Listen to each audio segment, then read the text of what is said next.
بسم الله الرحمن الرحيم. السلام عليكم ورحمة الله وبركاته. أسعد الله مساءكم بكل خير من داخل نادي العشرة بمدينة العاشر من رمضان وأكاديمية نجوم الشرقية كابتن أحمد فاروق طاحون، ونقل الأكاديمية من الحي الثلاثين لنادي العشرة.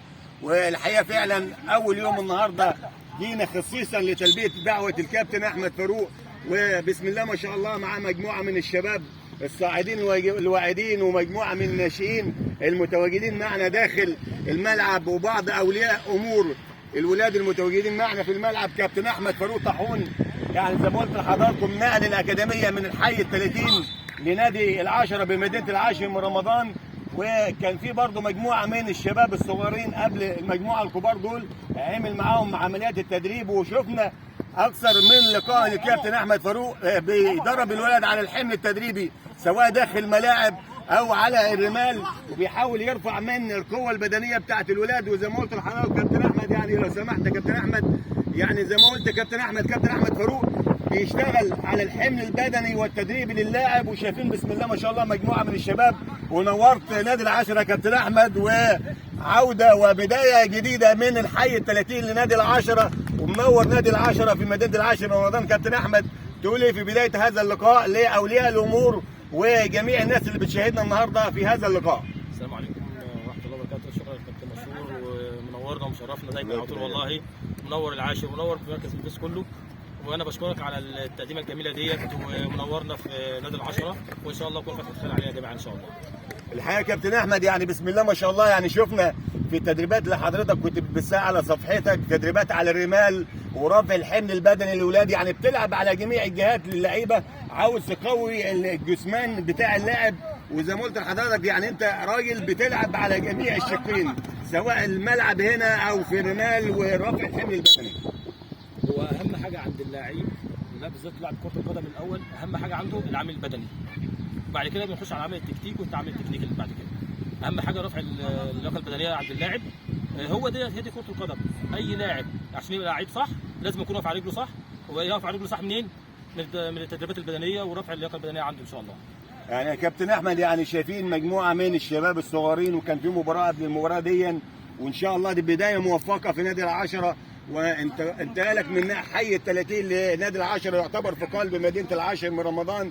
تقول ايه لاولياء الامور وان شاء الله الولاد اللي هينضموا معاك في الاكاديميه مستقبلا ان شاء الله؟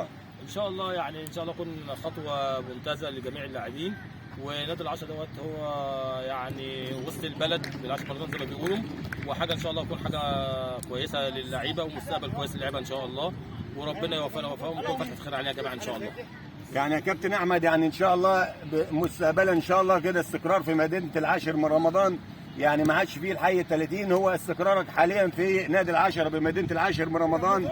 ويمكن اول تدريب لحضرتك النهارده، وشفنا الاداء البدني من اللعيب والحقيقه من جميع اللاعبين ومن جميع اللعيبه الشباب. تقول ايه النهارده في هذا اللقاء الكبير جدا واليوم الرياضي اللي احنا بنشوف اولياء الامور مع الولاد الصغيرين مع الشباب؟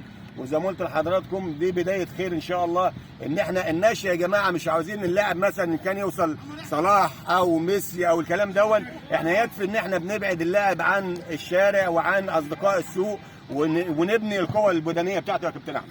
ده فعلا كلام حضرتك حقيقي يا كابتن مشهور، وده اللي احنا بنشتغل عليه ان شاء الله رب العالمين. وبس احنا بقى عاوز اقول لحضرتك على حاجه، اللي انا ان شاء الله بشتغل على الشق البدني برضو بالنسبه للرمله، فان شاء الله في تدريبه هناك في الحي ال30 على الرمله، وفي تدريبه ان شاء الله في نادي العشرة يعني تراي ماتش بالنسبه للعيبه، هعرفهم العامل التكتيكي والعامل التكنيكي بالنسبه في نادي العشرة ان شاء الله. ده مبدئيا كده ان شاء الله، وستيب باي ستيب خطوه خطوه ان شاء الله، ربنا يسهل في الخطوات القادمه ان شاء الله. يعني يا كابتن احمد عرف الساده المشاهدين يعني فوائد التدريب على الرمله في الحي ال30 اللي هتجريها للولاد، يعني ايه الفوائد اللي هي بيكتسبها اللاعب من هذا التدريب؟ والله هو يعني رفع المستوى البدني بالنسبه للعيبه، عشان خاطر الرمله دي بتقوي العامل البدني بالنسبه لكل لاعب يعني.